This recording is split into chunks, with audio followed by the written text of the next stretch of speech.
الحمدللہ رب العالمین والصلاة والسلام علی رسولہ النبی الکریم۔ ناظرین کرام، آج ہم سورہ مریم کی ابتدائی 4 آیات اور ان میں ایک خاص جملہ سمجھنے کی کوشش کریں گے۔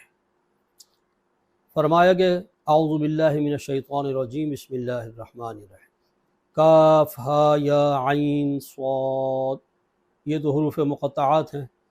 آگے فرمایا ذکر رحمت ربک عبدہ زکریا، یہ ذکر ہے تیرے رب کی اس رحمت کا جو اس نے اپنے بندے زکریا علیہ السلام پر فرمائی۔ اذ نادى ربہ نداء خفیہ، جبکہ پکارا اس نے اپنے رب کو ایک دھیمی آواز میں، سرگوشی کے انداز میں۔ قال رب انی وہن العظم منی، اس نے کہا کہ اے میرے رب، میری ہڈیاں کمزور ہو چلی ہیں۔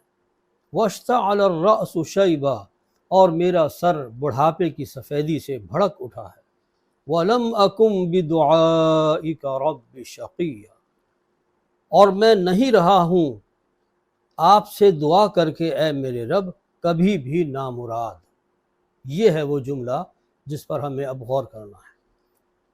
حضرت زکریا علیہ السلام نے جس جزم کے ساتھ، جس یقین کے ساتھ یہ بات کہی کہ اے رب میں تجھ سے دعا کر کے کبھی محروم نہیں رہا، تو یہاں یہ سوال پیدا ہوتا ہے کہ کیا یہ صرف نبی کی خصوصیت ہے، اس کا مقام بلند ہے کہ جو وہ یہ بات کہہ سکے، اس کا دعویٰ کر سکے، یا امتیوں کے لیے بھی، ہم جیسے لوگوں کے لیے بھی اس میں کچھ گنجائش ہے؟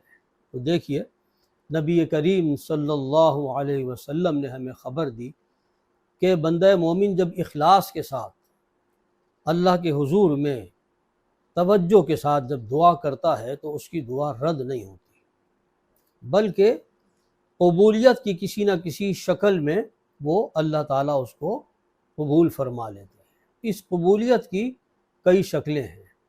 کبھی تو اللہ تبارک و تعالیٰ وہی چیز جو مانگی ہے من و عن عطا فرما دیتے ہیں، اور کبھی اس سے بہتر چیز اللہ تبارک و تعالیٰ اپنے شان کریمی کے صدقے اللہ تعالیٰ اس سے بہتر چیز عطا فرما دیتے ہیں، اور کبھی ایسا ہوتا ہے کہ اللہ تبارک و تعالیٰ اس دعا کی برکت سے کوئی مصیبت، کوئی آزمائش، کوئی بڑا حادثہ جو اس کو پیش آنے والا ہوتا ہے وہ ٹال دیتے ہیں، گویا کہ وہ دعا اس کے لیے عافیت کا ذریعہ بن جاتی ہے۔ اور چوتھی صورت جو بتلائی گئی ہے وہ یہ کہ اللہ تبارک و تعالیٰ اس دعا کو اس بندے کے لیے ذخیرہ آخرت فرما دیتے ہیں۔ تو جب وہ بندہ آخرت میں پہنچے گا اور اپنی ان دعاؤں کا اجر و ثواب دیکھے گا کہ جو دنیا میں بظاہر قبول نہیں ہوئی تھیں، تو وہ حیران ہوگا۔ اس کو بتلایا جائے گا کہ یہ تمہاری وہ دعائیں ہیں جو تم نے اخلاص کے ساتھ کی تھیں، اور اللہ تعالیٰ نے ان کو ذخیرہ آخرت بنا دیا ہے تمہارے لیے۔ تو وہ تمنا کرے گا کہ کاش دنیا میں میری کوئی دعا قبول نہ ہوئی ہو۔ خلاصہ کلام یہ کہ انسان اخلاص کے ساتھ بندہ مومن جب دعا کرتا ہے تو اللہ تبارک و تعالیٰ اس کو رد نہیں فرماتے، بلکہ کسی نہ کسی شکل میں اس کو قبول فرما لیتے ہیں۔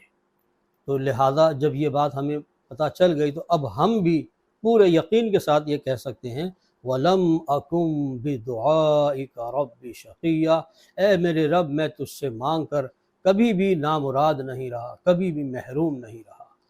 تو یہ تعلق ہے دیکھیے قرآن اور حدیث کا، کہ قرآن حکیم کے اجمال کو حدیث جو ہے وہ تفصیل کے ساتھ ہمارے سامنے رکھتی ہے، جس سے ہمارا یقین اور مزید بڑھتا ہے اور اعتماد پیدا ہوتا ہے۔ اللہ تبارک و تعالی ہمیں دین کی صحیح سمجھ عطا فرمائے۔ وآخر دعوانا ان الحمد للہ رب العالمین۔